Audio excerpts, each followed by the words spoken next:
Muy bien, vamos a hablar del marco teórico. Entramos en materia. Bueno, elaborar el marco teórico consiste en sustentar teóricamente el estudio. Ello implica analizar y exponer aquellas teorías, enfoques teóricos, investigaciones y antecedentes en general que se consideren válidos para el correcto encuadre del estudio, es decir, para el correcto abordaje que nosotros le querramos dar. El marco teórico es sumamente crucial para esto. ¿Para qué hacemos un marco teórico? Lo primero, ayuda a prevenir errores que se han cometido en otros estudios. Lo segundo, orienta sobre cómo habrá de llevarse a cabo el estudio, qué tipo de estudios se han efectuado, con qué tipo de sujetos, cómo se han recolectado los datos, en qué lugares se han llevado a cabo, qué diseños se han utilizado.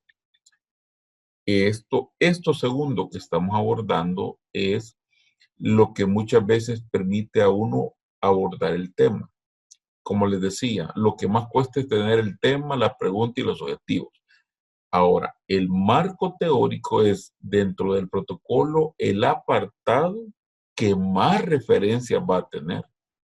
Porque para que ustedes logren visualizar estudios que se hayan hecho, tendrían que bajar no menos, oigan bien, no menos de 30 artículos y empezar a revisar qué es lo que han encontrado. O yo siempre les digo a muchos, ¿verdad? No crean que ustedes son los primeros que van a investigar este tema. Ya otros lo han hecho. Por ejemplo, el de Manuel, que es de Helicobacter, ¿verdad? Tendría que buscar, Manuel, qué estudios se han hecho. Y desde ya les digo, yo de verdad quisiera que todos hagan un analítico o al menos un transversal de corte analítico.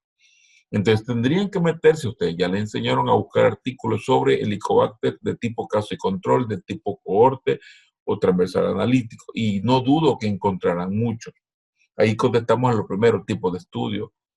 ¿En qué sujetos? Ahí pueden decir, miren, se han hecho estudios en adultos mayores, arriba de 40, arriba de 30, ahí van a encontrar para que ustedes valoren. Y los diseños, ¿verdad? Todos los diseños que utilizaron. Entonces, el marco teórico es como la parte más, que tiene que estar más enriquecida de revisión de literatura. Lo tercero es que amplíe el horizonte del estudio y guía al investigador para que éste se centre en su problema. Cuarto, y esto realmente tienen que poner atención, conduce al establecimiento de hipótesis. Me regreso al tema que yo les comentaba, que ha sido el estudio más complejo que probablemente yo he abordado, cuando hice el de intoxicación crónica con plomo. Nos preguntábamos este equipo que hicimos esto, ¿cuáles podrían ser las hipótesis? Después de tanto leer, de pasar prácticamente un mes encerrado revisando literatura, concluimos tres grandes hipótesis, ¿verdad? Primero que Tome agüita, por favor. le quitamos, mis estimados, cerramos los micrófonos. Eh, concluimos tres grandes, determinamos que tres grandes hipótesis, llamemos. Una hipótesis tenía que ver con el daño renal. Leímos muchos artículos, muchos estudios. El otro tenía que ver con daño a nivel de crecimiento, que fue nuestra segunda gran hipótesis, y el tercero con un daño a nivel de problemas mentales, ¿verdad? Entonces, esas eran nuestras grandes hipótesis. Después de leer, y eso es lo que nosotros le apuntábamos, ¿verdad? A ver si habían esas tres grandes supuestos, ¿verdad? Que eran nuestra hipótesis. ¿Cómo lo hicimos? Leyendo. Aquí no hay para dónde, ¿verdad? La otra cosa es que cuando ustedes hacen el marco teórico, esto les inspira nuevas líneas y áreas de investigación. Puede ser que ustedes después de revisar estudios digan, quizás debería irme por esta parte del tema y probablemente podrían repensar en esta etapa del diseño algún objetivo específico que no lo han definido. Provee un marco de referencia para interpretar los resultados del estudio.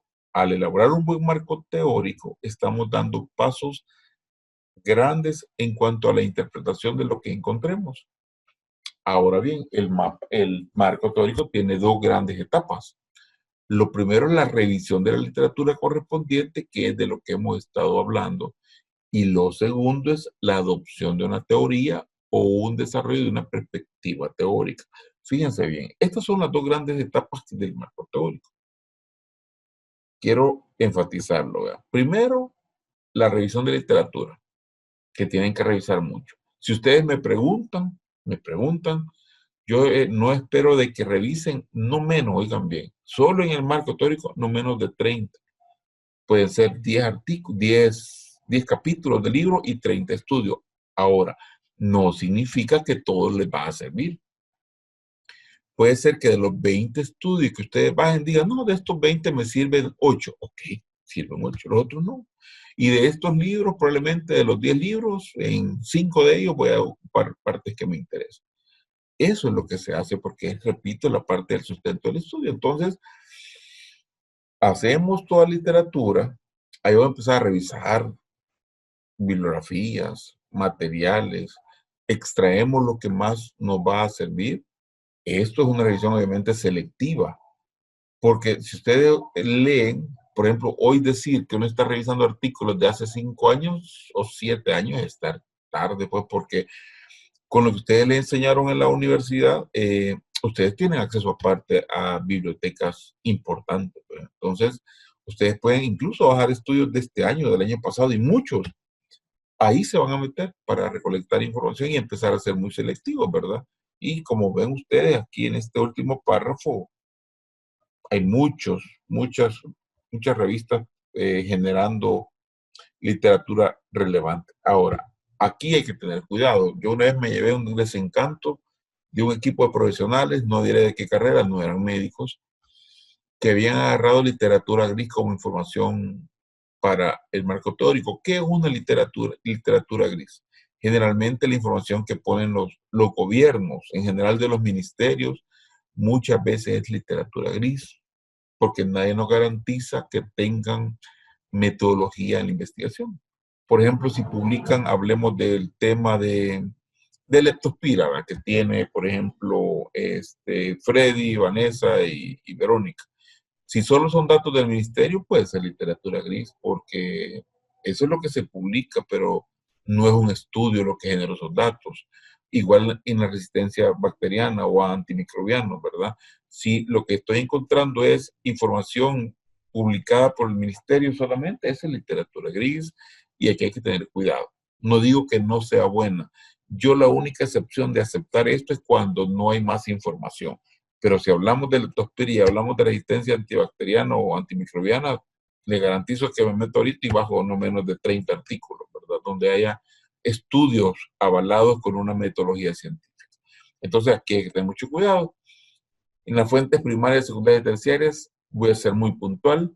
Fuente primaria, en nuestro caso vamos a entenderlo por libros y artículos principalmente, que eso es lo que ustedes más van a utilizar.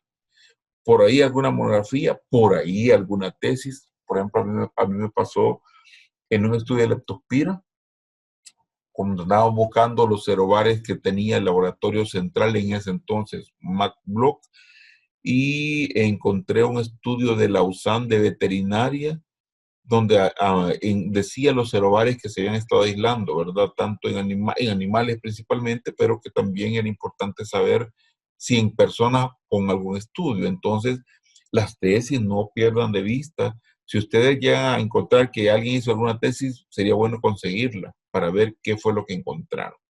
Entonces, si ustedes me preguntan, yo el marco teórico probablemente usaría libros, artículos y tesis, que quizás sería lo más relevante. Trabajo en conferencias, pues algunas revistas serias no aceptan mucho, pero sí pueden servir. Esa es la fuente primaria, ¿verdad? La fuente secundaria, la gran diferencia es, no sé si ustedes ya han asistido a congresos donde a uno le regalan los resúmenes. Entonces, una fuente secundaria, ¿dónde están las compilaciones? Generalmente de resúmenes. Ustedes saben, ya les explicaron en alguna materia, que el resumen tiene máximo 350 palabras, ¿verdad? Ahora, si solo encuentran el resumen, no les va a servir de mucho, porque ahí está lo más condensado de todo lo que han hecho en una toda investigación. Entonces, me siguen la idea, fuente primaria es el artículo, el libro, tesis, la fuente secundaria son esos estudios, pero solo el resumen. Y finalmente, las fuentes terciarias, estamos aquí, La fuente terciaria es cuando, por ejemplo, y yo ya he usado eso, hay sitios donde solo aparece el título del estudio. Y uno dice, ah, mira, aquí hay un estudio de resistencia bacteriana, hay un estudio de leptospira, hay algún estudio de otro tipo de síndrome metabólico, que por ahí lo vi, de riesgos cardiovasculares. Entonces, yo lo que acceso a una fuente terciaria es que en tal lugar hay un título esto. Para eso me sirve. Entonces, en el orden, lo que uno siempre usa son fuentes primarias para poder cotejar. La fuente terciaria nada más es una vía, un medio para llegar al artículo, a la tesis o al libro donde yo necesito sacar información. Ok, eso básicamente son las diferencias. Aquí están las diferencias entre la secundaria y terciaria, es que la primera compendia fuentes de primera mano y la segunda fuentes de segunda mano. ¿A qué se refieren? Primera mano es un resumen, al menos da una idea más clara. El segundo solo es el título, solo es el nombre del estudio que podría interesar. Y una fuente secundaria agrupa referencias directas, ¿verdad? Artículos vectorizados, por ejemplo. Una fuente terciaria agrupa compendios de fuentes secundarias. Solo nos dicen el tema tal se vio en la revista tal. Y eso pues es lo único que uno accesa.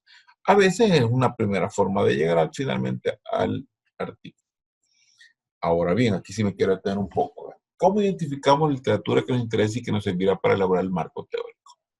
Lo primero, y lo he dicho en las diapos atrás, acudir directamente a las fuentes primarias u originales.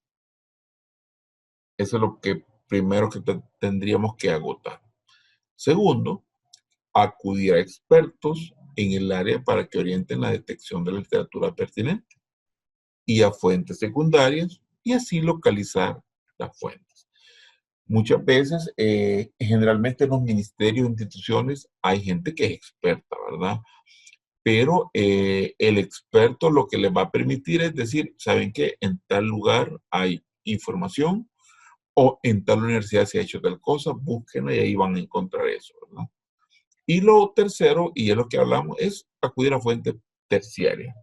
Por eso les decía que la fuente terciaria es como a veces la primera mano que uno tiene para llegar finalmente al artículo o al capítulo que nos interesa.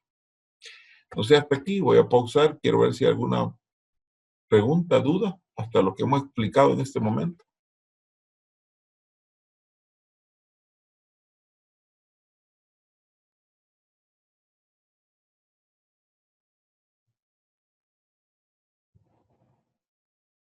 ¿Está muy Hola, claro, Vanessa? Estamos claros, doctor. ¿De yo verdad? tenía una duda, doctor. Ok, Claudia. Cuando vaya, eso me queda claro cuando usted se refiere a una fuente primaria, que es aquella, eh, por ejemplo, a nosotros la doctora Barrientos tuvimos creo que una clase donde nos enseñó cómo hacer búsqueda en bibliografía. Entonces nos metimos a la biblioteca de la Evangélica y ahí buscábamos información. Entonces mi duda es, doctor, por ejemplo, nos metíamos en Inari, nos metíamos en PubMed, nos metíamos en otras revistas, dependiendo nosotros, digamos, para identificar si el artículo está bien o no está bien. Entonces, eso sí lo tomaríamos como fuente primaria, o sea, es decir, si vienen directamente de Si un baja el journal. artículo, si baja Ajá. el artículo, Claudia, es fuente primaria. Pero a veces cuando no es pagado, usted solo accesa al resumen. Eso es una fuente secundaria. Pues, ajá, porque es cierto, no todos teníamos accesibilidad a veces y pedía un costo, pero siempre Exacto. nosotros lo metíamos, pero ahora ya entiendo que no sería así, ¿verdad? Si no tenemos acceso, ¿para qué lo vamos a...? Sí, porque el problema es que ustedes no pueden sustentar un marco teórico con resúmenes. No, porque yo, por ejemplo, les diría, ok, si ustedes ven, y qué bueno su intervención, Claudia, si ustedes ven Vancouver, Vancouver les va a decir el nombre del artículo, autores, la página, año de publicación, todo eso les va a preguntar. Entonces, en un resumen, ¿cómo van a hacer ustedes la página 1 si solo tienen una página? Cuidado con eso, es bien importante. ¿Ve? Muy bien. ¿Alguna otra pregunta o comentario?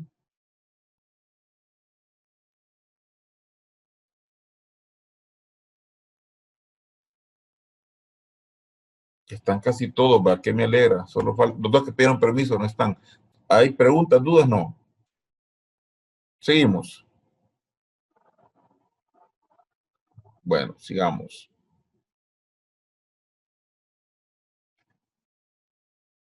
Vamos. Vamos a ver.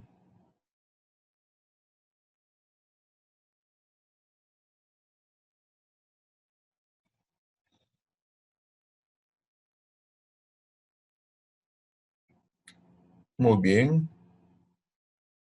Bueno, vamos a ver la obtención de la literatura. Ya identificada la fuente primaria presente, es necesario localizarlas físicamente. Bueno, hoy ya no tanto, ¿verdad? Hoy las podemos tener bibliotecas virtuales como aparece después y tenemos que obtenerlas para revisarlas.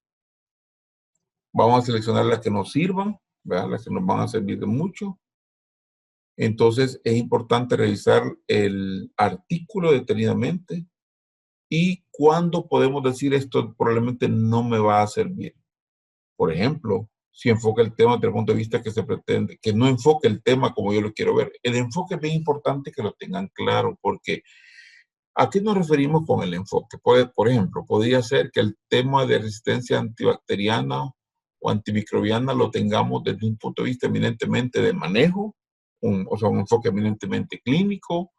Podemos tener un estudio que sea un enfoque eminentemente de costeo, y eso quizás no es lo que nos sirve, si más que todo queremos darle un enfoque eminentemente epidemiológico. Entonces, el enfoque de lo que bajemos tenemos que revisarlo.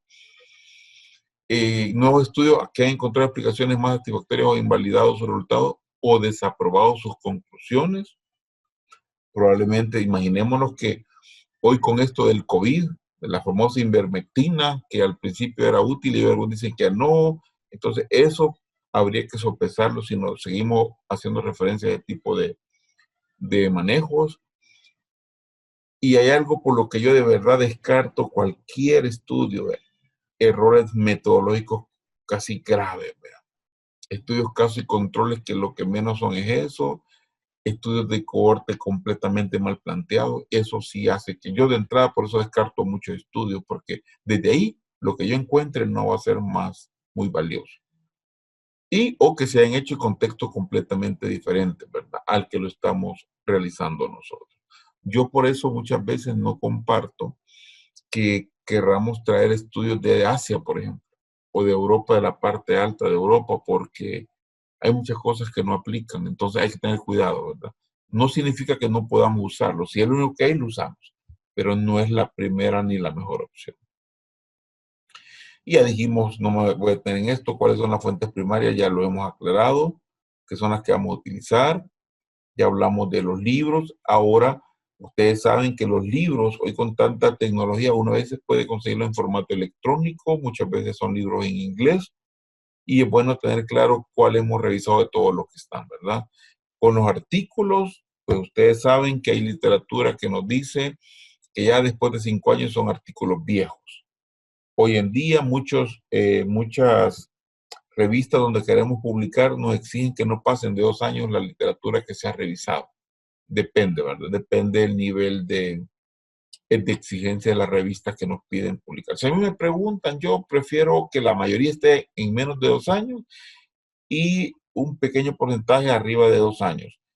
También hay literatura que no se actualiza constantemente. Por ejemplo, hay libros que cada 6, 7 años los están sacando. Entonces yo a veces digo, no, si tenés 2010 pero no hay otra edición reciente y los conceptos están vigentes, sigan utilizándolo, ¿verdad? Pero son excepciones y yo siempre lo valoro y también lo rastreo si es cierto que es la última edición de ese libro. Entonces, las consultas de literatura, pues con el propósito de seleccionar las fuentes primarias que se vieran para el marco teórico, es conveniente que hagamos la siguiente pregunta. Lo primero, ¿se relaciona la referencia con mi problema de investigación? Es decir, finalmente, ¿tiene algo que ver? ¿De qué manera se relaciona? ¿Qué aspectos aborda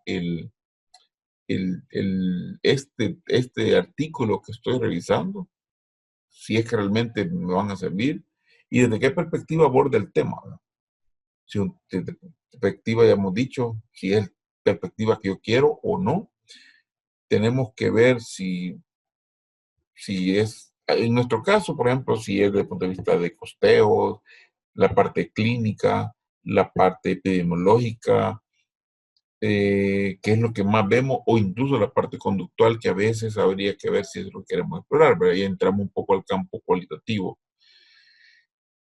Bueno, una vez que hacemos que seleccionar una referencia o la fuente primaria, estas se revisan cuidadosamente y se extrae la información necesaria para después integrarla y desarrollar el marco teórico. Se debe anotar todos los datos completos de identificación, ya eso ustedes lo conocen, no me voy a tener mucho, y aquí sencillamente usaremos Vancouver. Así que en la próxima revisión que haga, les voy a pedir que desde ya, al final de la página, quiero ir viendo las referencias que ya vayan construyendo para empezar a ver qué tanto están buscando o encontrando, porque eso le dará soporte a su investigación.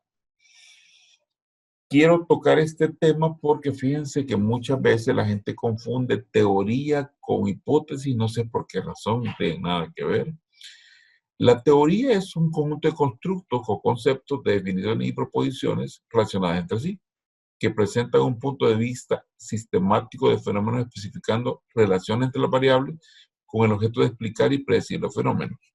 Sencillo como lo siguiente, ¿verdad? Creo que todos saben que el origen del hombre tiene dos teorías, ¿verdad?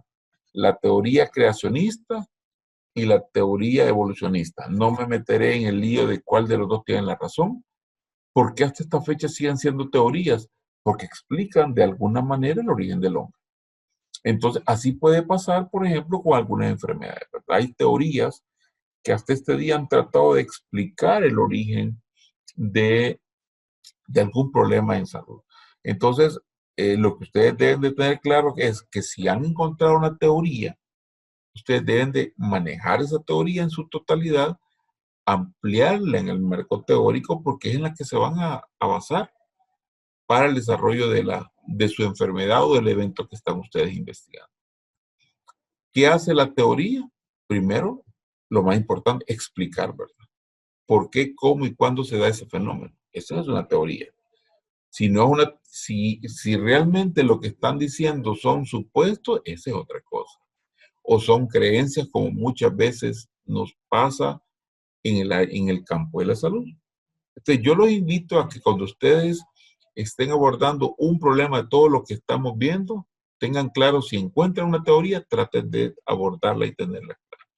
También nos permite sistematizar o dar el orden al conocimiento sobre un fenómeno en realidad, y nos permite la predicción, ¿verdad? Porque hay teorías que están bien definidas, ¿verdad?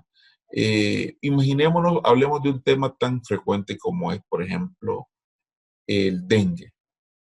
Hay estudios que demuestran, ¿verdad?, que las lluvias hacen que se acelere la biología del vector, y por eso muchas veces las elevaciones que teníamos en las épocas lluviosas no eran coincidentes, pues no era que era casualidad, era porque tiene una explicación, ¿verdad?, biológica, y hay una teoría que explica el por qué hay más reproducción del vector y por lo tanto hay más riesgo de que el zancudo me pique y me transmita el virus. Igual podríamos hablar de las diarreas.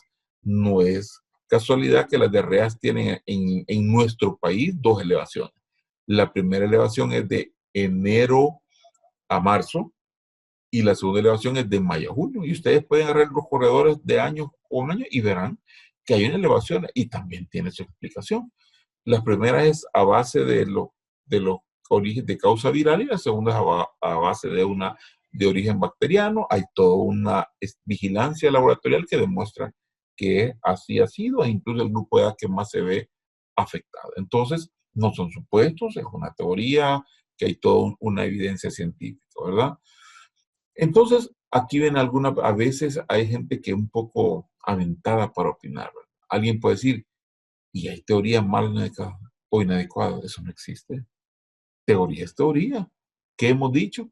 La teoría explica, predice lo que puede suceder. Entonces, desde el momento que yo leo en un marco teórico que dicen, este estudio está basado en la teoría tal, desde ahí, para mí está claro que es una forma de explicar y predecir el problema que ustedes van a abordar, y no hay por qué andarle buscando. El error sería que no sea una teoría. Ahora bien, Una cosa es que la teoría es algo que está basada en ciencia y así. Otra cosa es que esa teoría no sea, por ejemplo, una explicación en el contexto de nuestro país. Y les voy a poner un ejemplo. La primera vez que me tocó ir oficialmente a Estados Unidos, yo viajé en la época de agosto, nunca se me olvida. Y yo aquí leía el famoso golpe de calor.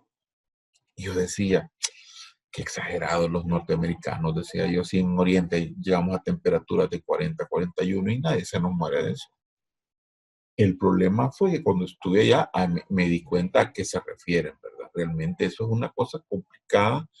Uno sale de los hoteles con aire acondicionado, hay dobles puertas y cuando uno sale se siente un golpe increíble. Aparte el tipo de calor que uno, yo estuve en Washington, el tipo de calor de Washington era complicadísimo.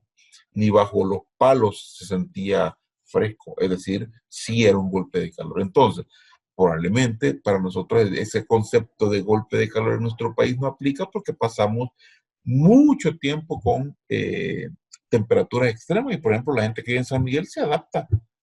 El problema en Estados Unidos no, porque hay extremos de tener temperaturas bajo cero en épocas del año y irse a temperaturas de 39, 40 con un calor húmedo, es decir, y eso pues obviamente de ahí viene la explicación. Entonces, el golpe de calor es una teoría en Estados Unidos válida, válida, completamente válida, y mueren muchos adultos mayores por ese problema, pero en nuestro país no es válido porque estamos en un contexto diferente. Está claro, teoría es teoría, explica un problema que estamos teniendo presente. No hay que confundir, ¿verdad?, inutilidad con inoperancia en un contexto específico. Y aquí por eso les decía, no, son cosas que debemos tener cuidado en eso. No sé si ahorita alguna pregunta, duda, voy a pausar unos minutos. ¿Alguien tiene alguna pregunta o un aporte?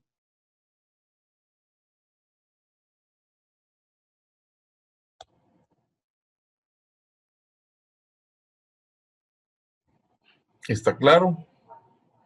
Ya les voy a preguntar en la otra pausa, no está tan claro.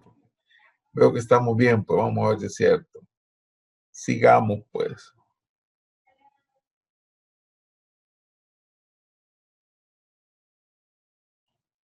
Sigamos. A ver.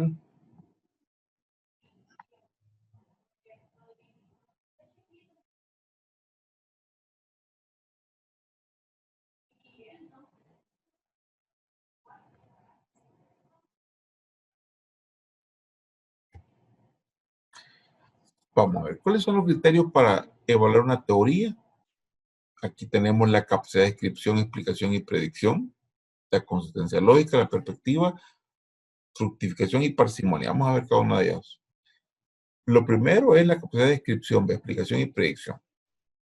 Vamos a ver, describir implica definir el fenómeno, su característica y componente, así como definir las condiciones en que se presenta y las distintas maneras en que puede manifestarse. Explicar tiene dos significados importantes, ¿verdad?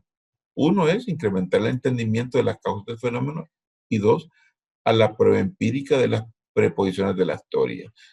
Aquí quiero ser muy claro, ¿verdad? Empirismo aquí no es sinónimo de malo, ¿verdad? Sino empirismo es sinónimo de que en la práctica se ha hecho muchas veces y pues se obtienen resultados, llamémosle que podríamos llamarlos buenos.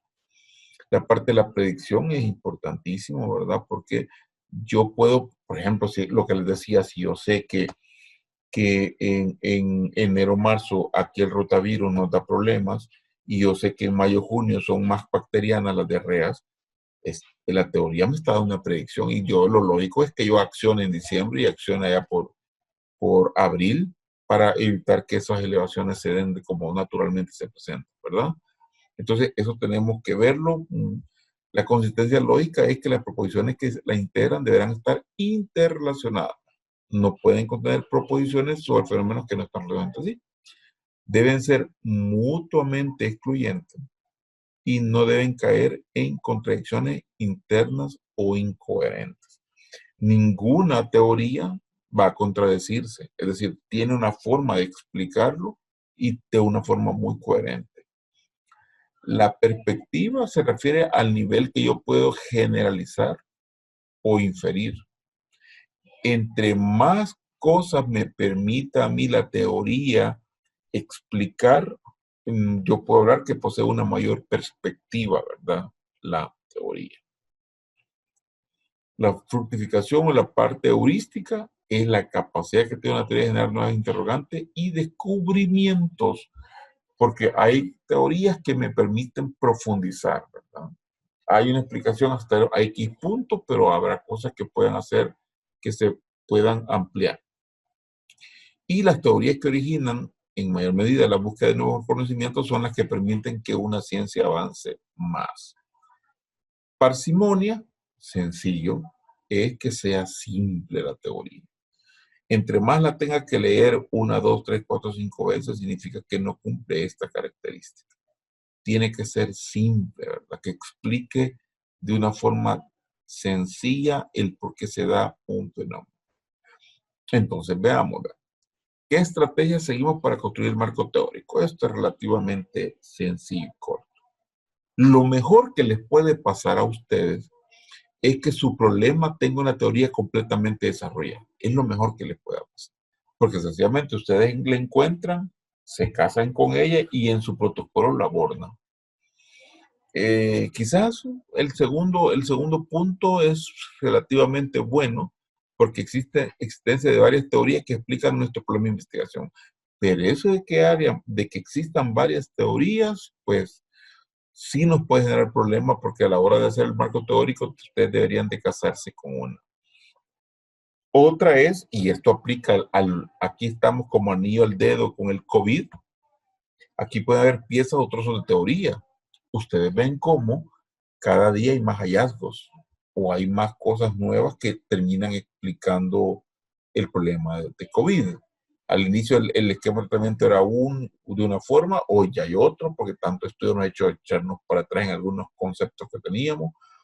Entonces, lo otro, el cuarto, que es el peor escenario, es que ustedes hayan tomado un tema donde no exista mayor evidencias teóricas y ustedes tengan que agarrarse de algunas ideas, ¿verdad? Aferrarse a algunas ideas que hay. Entonces, bueno, básicamente ya fui abordando cada uno de ellos, pero es en esencia lo que yo quería que ustedes tengan en mente. Entonces, si me preguntan, yo espero que todos puedan tener una teoría que explique de la mejor manera su tema de investigación. Y como les digo aquí, pues ahí están las 4, ¿verdad? Ya la tercera que hayan piezas o trozos, pues un problema porque muchas veces solo están basados en generaciones empíricas, es decir, están basadas en experiencias, evidencias que no son completamente buenas desde el punto de vista científico. Entonces, aquí hay que tener mucho cuidado y el peor escenario es este, ¿verdad? Cuando solo hay algunas ideas generales, repito, por eso, para mí, cuando un alumno se emociona con el tema de COVID, yo siempre les digo, mira, no vayas a pisar un terreno pantanoso, porque, por ejemplo, si nos vamos a manejo, está complicado hacer un estudio de manejo. Mejor hacer una revisión de la experticia con manejo con diferentes medicamentos, ¿verdad?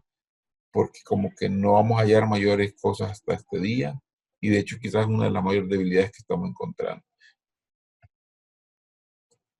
Algunas cosas que debemos de recordar sobre el marco teórico. Primero, siempre es conveniente efectuar la revisión de la literatura y presentarlo de una manera bien organizada. Nuestra investigación puede centrarse en un objetivo de evaluación o medición muy específico. Algunas veces que por razones de tiempo y la naturaleza misma del estudio, la revisión de la literatura y la construcción del marco teórico son más rápidas y sencillas. Al construir el marco teórico debemos centrarnos en el problema de investigación que nos ocupa y no divagarnos en otros temas ajenos al estudio. Aquí yo por eso les digo, si la pregunta y el objetivo están claras, ya ganamos terreno. El problema puede ser que ahora ustedes quieran como, ya que estoy investigando, quiero agregar más cosas. Entre más cosas le agreguen, van a perder el centro de la investigación y eso lo va a complicar. Hay que recordar que es muy diferente escribir un libro de texto que trata a fondo un área determinada que elaborar un marco teórico. Y aquí es otra crítica que yo hago. Para mí, un marco teórico no es que me van a presentar 10 páginas del marco teórico. No, hombre, sería una aberración en método de investigación. ¿Por qué muchos lo hacen? Porque simplemente copian capítulos de libros y los pegan. Para mí eso no es hacer un marco teórico. La base del marco teórico es dónde está sedimentado o en qué está basado lo que ustedes van a buscar. ¿Y qué hemos visto? Libros y artículos principalmente, y por ahí alguna tesis. Eso es lo que nos va a dar el sustento, ¿verdad? Los cimientos de su marco teórico. Por eso es que un marco teórico no es la copia de capítulos de libros como muchas veces mucha gente lo hace. Es al revés, ¿verdad? Va a ser extractos bien puntuales del libro que ustedes encuentran. Después nos preguntamos si hemos hecho una revisión adecuada de literatura. Vamos a un banco de datos, empezamos a revisarlos. Ustedes que saben utilizar muy bien la búsqueda de literatura, empezar a buscar, a buscar, a buscar. Mínimo 4 revistas y cada revista unos cuantos artículos, ¿verdad? Yo repito, para mí solo aquí tendríamos que buscar al menos 30 y si es 30 nos sirven 15, ya lo hicimos. 15 o 20 solo de esto ya lo hicimos porque es la base del sustento teórico del estudio. Y aquí vean la otra pregunta, si ya revisamos donde se hacen las tesis o donde se guardan las tesis, ya vimos los libros que puedan tener información, ya hablamos con alguna persona que sepa del tema.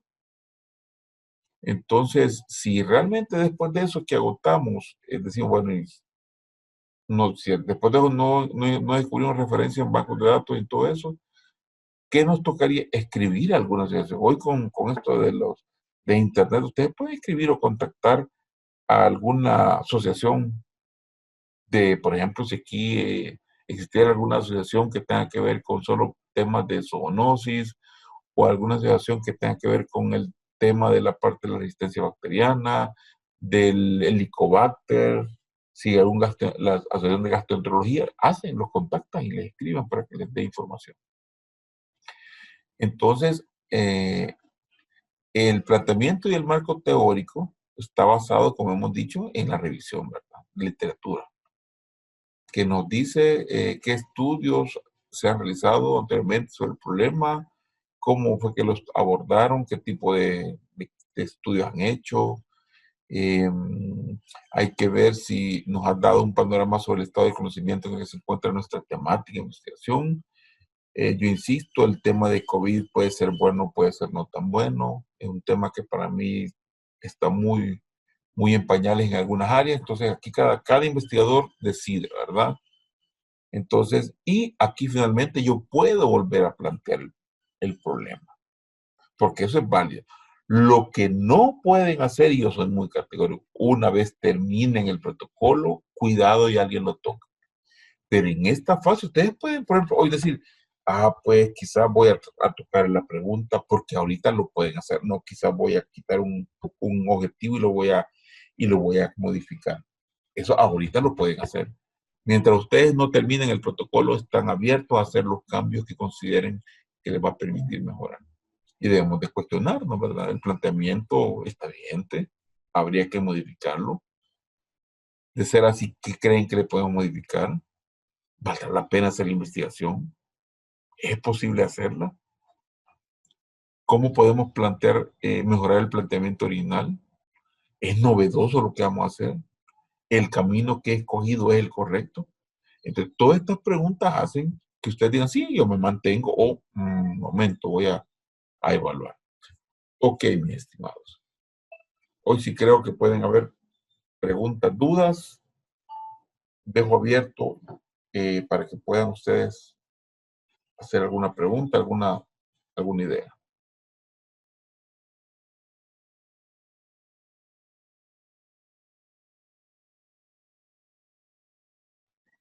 Es el momento de preguntar, mi estimado. El silencio puede jugarle en contra.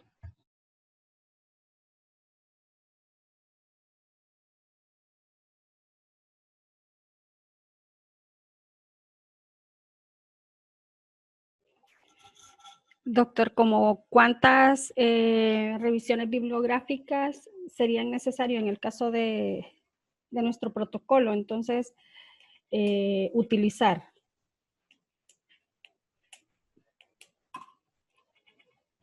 Ahorita. Bueno, muy buena pregunta.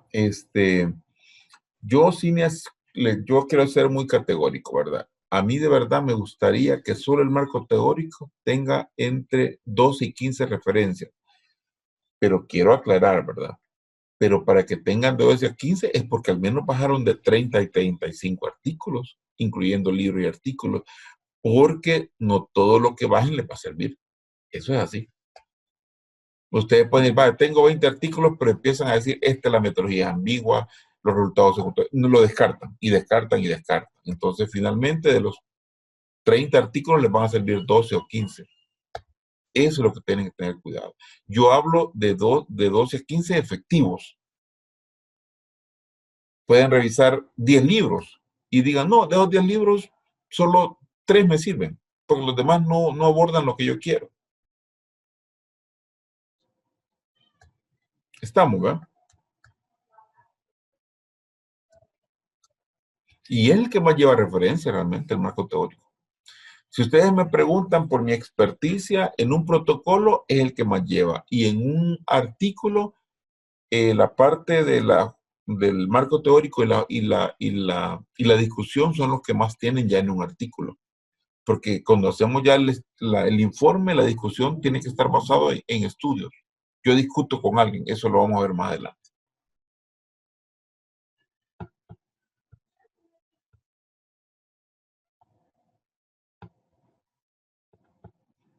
Néstor, no sé, a ustedes les preguntaba en el equipo, ¿van a hacer el estudio solo en animales? Vaya, sí, realmente no.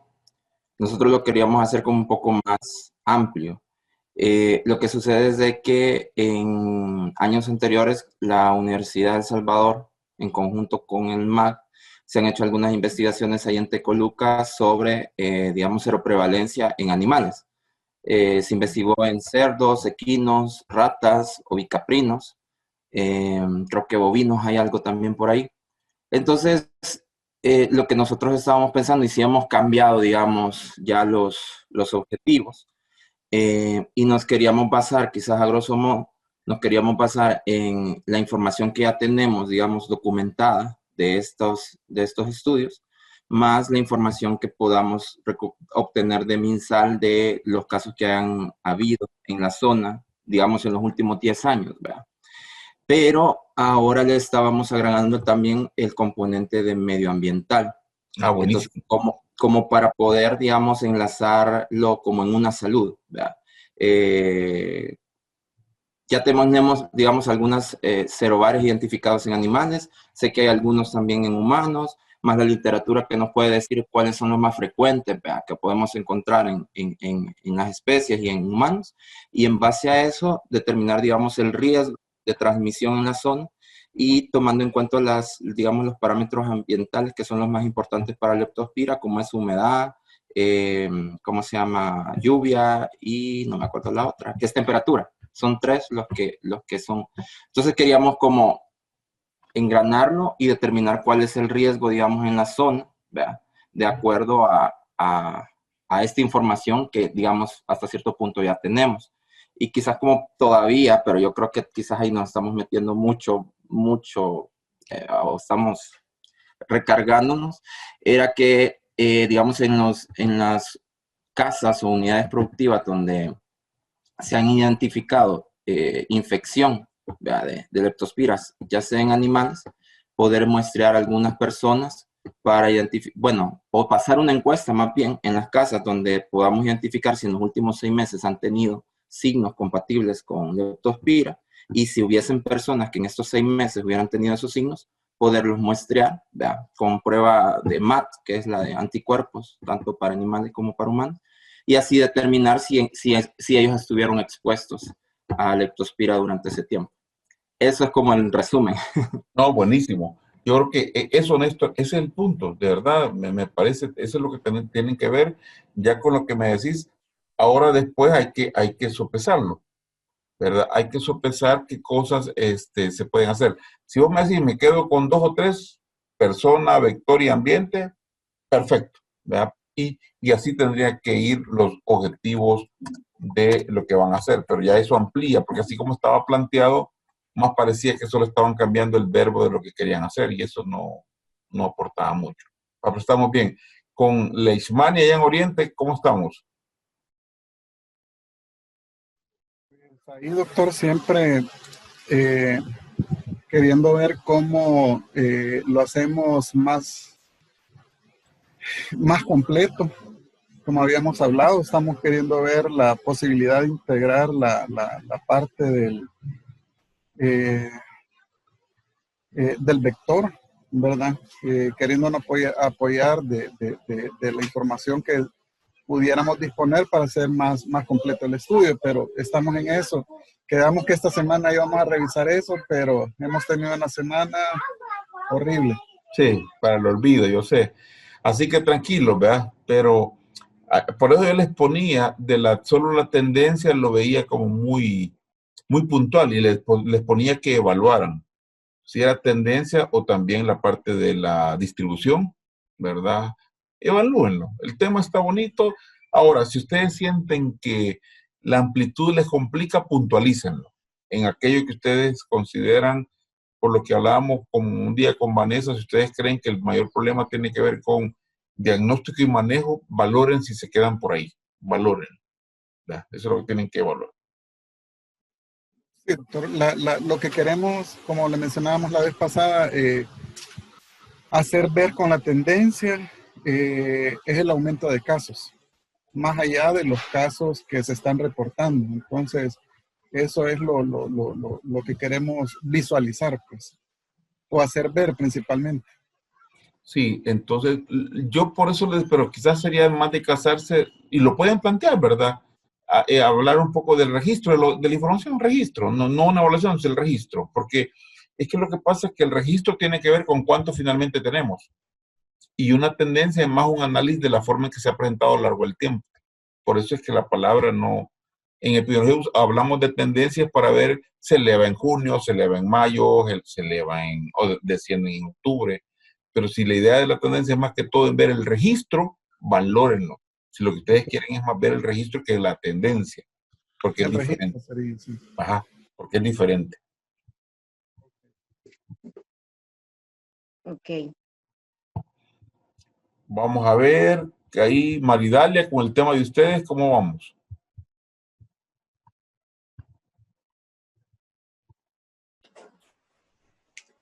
Bien, doctor, porque gracias a Dios tenemos la información con Manuel.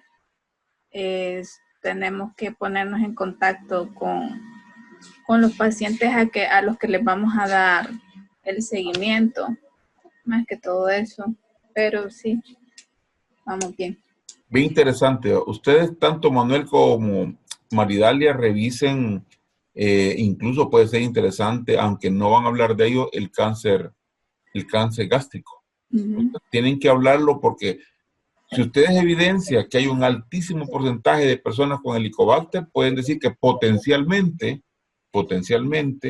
les podría dar cáncer a largo plazo. O sea, no pierdan de vista el efecto de tener Helicobacter a nivel gástrico. Entonces, tienen que hablar de ello aclarando que no es un estudio de cáncer, ver qué van a hacer, pero aclarando que, y ahí Maridalia y Manuel, esa teoría es importante. La teoría que explica que el Helicobacter pylori puede llegar a generar desde daños en la mucosa hasta generar cáncer. Entonces, eso hay que ponerlo. Eso tiene que estar sí o sí en el marco teórico. Y doctor, ¿el marco teórico tiene que llevar alguna estructura? No. Con el doctor Abarca, él nos daba como tenía que ir, que sí tenía que ir también relacionado con los objetivos. Exacto. Fíjense que esta es cuestión de, por ahí hablábamos creo que con Claudio un día de esto, ¿verdad? Lo que Mauricio les dio les va a servir, indudablemente que les va a servir. Yo lo único que les puedo decir, porque las estrategias de cómo ordenarlos sí para mí son importantes, lo que les va a servir es que Yo lo que hago son dos cosas. En el marco teórico me voy, y por eso ustedes ven que hay formatos que hablan de un marco conceptual, ya lo han visto, ¿verdad? Y un marco teórico, porque la teoría, el marco teórico tiene dos grandes cosas. Un apartado de conceptos y un apartado de teorías o la explicación. Entonces, en el marco de conceptos no vayan a confundir que es un glosario. No.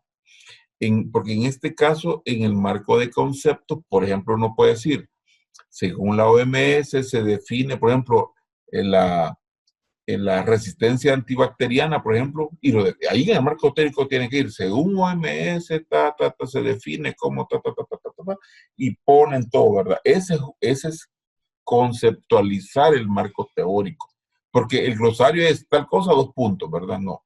Entonces, tienen que también tener claro que un concepto no es un glosario. Yo he visto marcos teóricos que hacen una parte como que fuera glosario y la otra parte la teoría. No, ¿verdad? Por eso he tratado de ser muy explícito en lo que les digo. Ahora, si hay técnicas que Mauricio les enseñó, me parecen súper bien. Y las técnicas yo no las voy a refutar. Mauricio siempre da cosas que sirven de mucho. A mí lo que me interesa es que el abordaje mantenga la parte de conceptos desde el punto de vista explicado y el apartado de teorías. Ahora, no es que habrá una teoría para cada objetivo, también cuidado con eso, ¿verdad? Porque si hay una teoría que explica el Helicobacter pylori y cómo genera cáncer, hay una teoría, no hay 2, ni 3, ni 4 teorías, ¿verdad? Entonces, ustedes agrupen lo que vaya a servir y finalmente tienen un marco teórico que aborde esas dos grandes áreas. Bien. Si me preguntan de volúmenes, para mí un marco teórico no debe tener más de 5 páginas, para mí, no más. Si no, me lo van a llenar de capítulos de libro, con un capítulo del libro me llenan 5 páginas y no es esa la idea.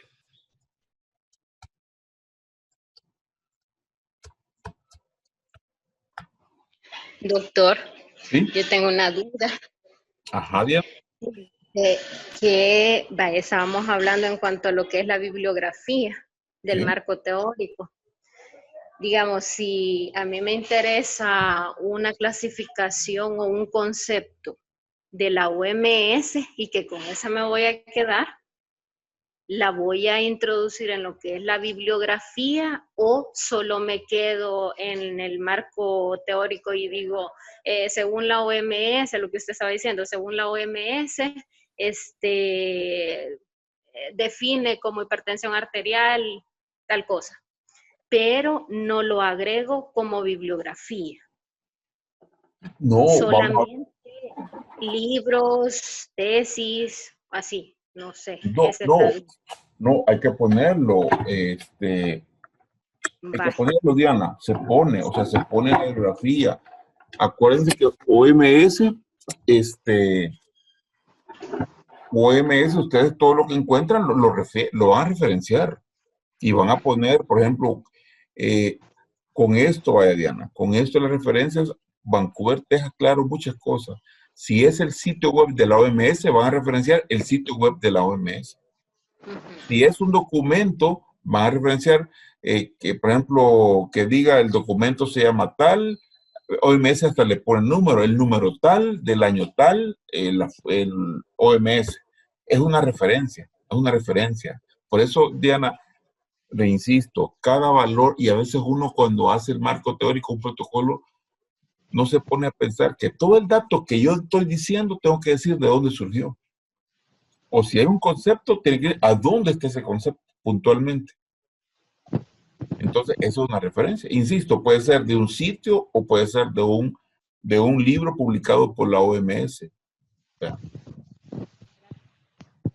Por eso yo sí les voy a pedir que desde ya, cada vez que me manden lo que van avanzando, al final vayan poniendo las referencias. Ahí voy a ir viendo yo desde ya, porque a veces cuando yo les digo, pues hoy agreguen la bibliografía, dice, es que no me acuerdo.